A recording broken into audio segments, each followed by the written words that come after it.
क्या उत्तर प्रदेश के मुखिया की यह हैसियत है? क्या उत्तर प्रदेश का मुखिया का बूते का है कि आपकी मस्जिदों से अजान बंद करा सके? क्या उत्तर प्रदेश की मुखिया की यह हैसियत है कि आपकी मस्जिदों से अजान बंद करा सके? कहता है कि माइक से अजान बंद हो गई। साथियों, हर मस्जिद में माइक से बाआवाज बुलंद अजान हो रही है। और आज मैं आपको इस मंच के माध्यम से बताना चाहता हूं कि मेरे हाथ में माइक है और ये पब्लिक प्लेस है, पूरी जनता गवाह है।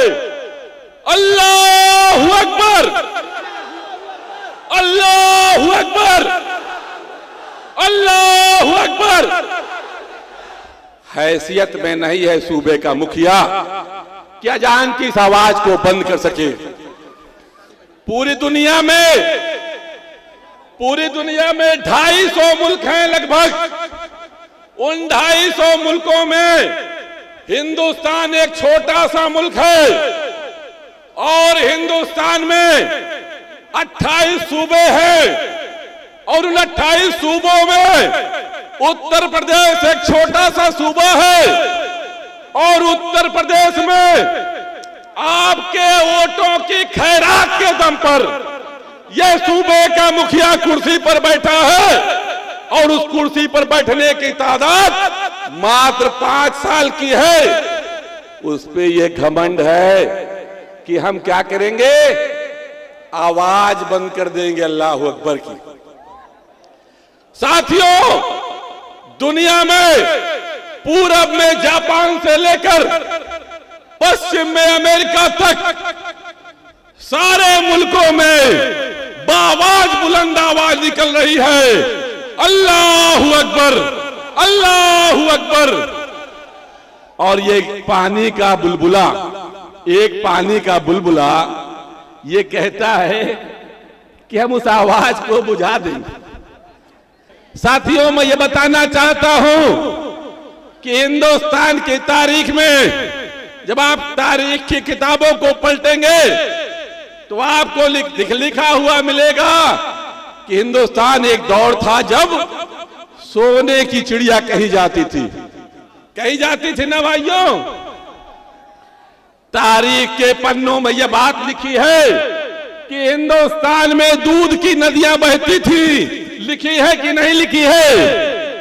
मैं पूछना चाहता हूं कि वो दौर कौन था?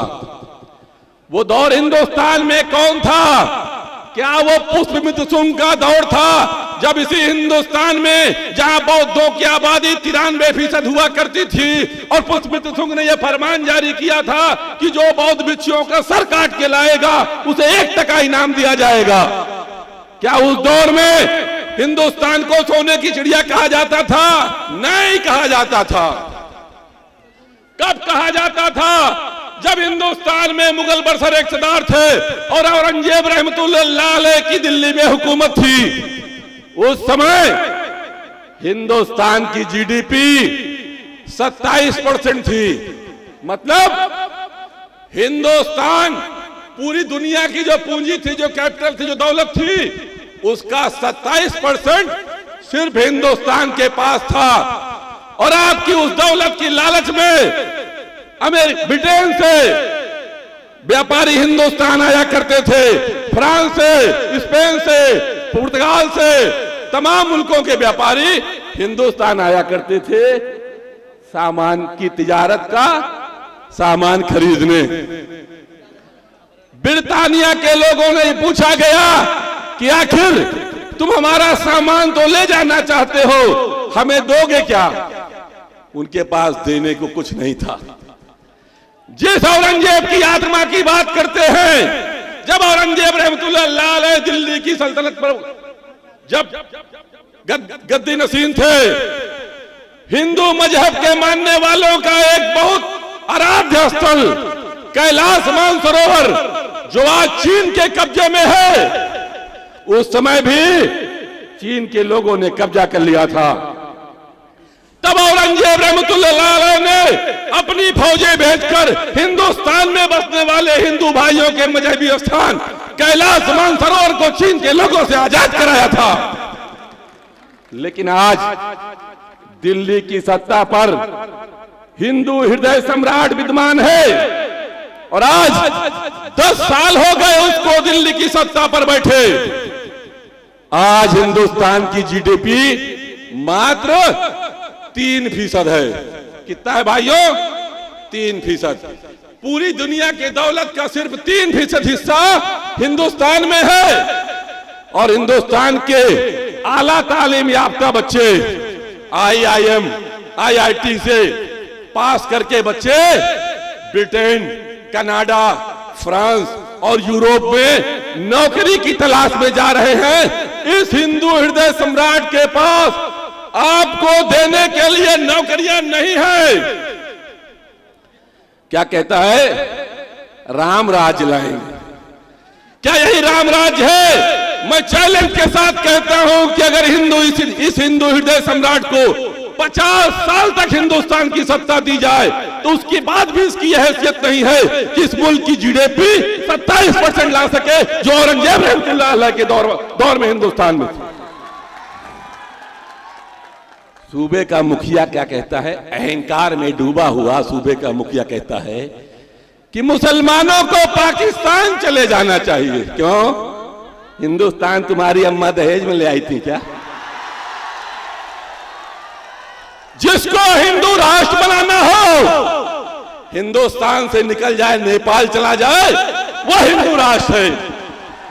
हिंदुस्तान की आजादी में हर हिंदू मुसलमान का खून है और हिंदुस्तान न सिर्फ मुसलमानों का है बल्कि हिंदुओं का है, सिखों का है, ईसाइयों का है, पारसियों का है। और हिंदुस्तान में एक मजबूत संविधान है जिस संविधान की रचना बाबा साहब ने की थी और हिंदुस्तान के लोगों के फैसले उसी संविधान से होंगे, तुम्हारे मनुस्मृति से नहीं होंगे। साथियों, ये बात मैं बताना चाहता हूं कि जिस मनुस्मृति का संविधान ये लोग लागू करना चाहते हैं, हालांकि जिंदगी में कभी लागू नहीं कर पाएंगे, जो इनका सपना है वो सपना जानते क्या है? समाज। एक बात तो ये जान लीजिए कि 10 साल से लगातार हिंदू हृदय सम्राट दिल्ली की कुर्सी पर बैठा है। क्या मुसलमानों का बाल भी बांका हुआ? बकरे का गोश्त खाना बंद हो गया क्या? अब कबाब नहीं मिलता क्या? बिरयानी नहीं मिलती क्या? इनकी हैसियत नहीं है कि तुम्हारा बाल बांका कर सके। इसलिए तुम्हें तो कोई खौफ करने की जरूरत ही नहीं है। जब जिस संविधान को ये लागू करना चाहते हैं उस संविधान में अगर किसी के ऊपर सबसे बड़ी गाज गिरने वाली है, किसके ऊपर गिरेगी? वर्ण व्यवस्था में जिसे शूद्र कहा जाता है, उस शूद्र में यादव भी है, कुर्मी भी है, कहार भी है, लोहार भी है, मल्लाह भी है, केवट भी है, कांची भी है और जिसकी आबादी लगभग 60% है। बताओ कि जहां पर जमहूरियत में सर गिने जाते हैं और शूद्र समाज के लोगों, हिंदुस्तान में बसने वालों, तुम्हारी आबादी अगर 60% है तो तुम सत्ता में क्यों नहीं हो? अगर सत्ता में नहीं हो तो उसके लिए वो लोग जिम्मेदार नहीं है जो दिल्ली में बैठकर तुम्हें दोबारा गुलाम बनाना चाहते हैं। उसके लिए सिर्फ और सिर्फ तुम जिम्मेदार हो। शूद्र समाज आराम। ये बात मैं सिर्फ शूद्र समाज के बारे में बात कर रहा था, अछूत समाज के बारे में बात नहीं कर रहा था, जिसकी तादाद 20% है। कितना है? अछूत समाज जिसकी आबादी 20% है। मैं आपको याद दिलाना चाहता हूं कि तुम्हारी ताकत क्या है। तुम्हारी ताकत क्या है? ऐ मुसलमानों, तुम्हारी आबादी उत्तर प्रदेश में सरकारी आंकड़े के मुताबिक 22% है। कितनी है? गैर सरकारी आंकड़े के मुताबिक तुम 25% से ज्यादा हो। पिछड़ा, जिसे शूद्र कहा गया, लगभग 60% की आबादी उसकी है।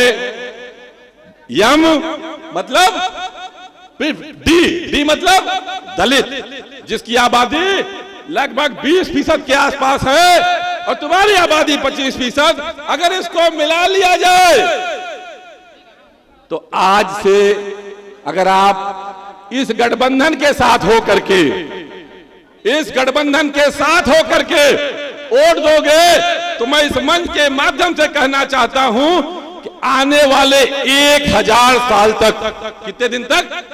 1000 साल तक इन जालिमों के जो दिल्ली की कुर्सी पर बैठे हैं, जो उत्तर प्रदेश में लुंगी वाला बैठा है, हैसियत नहीं एक दोबारा उस पार्लियामेंट में, उस विधानसभा में पहुंच सके।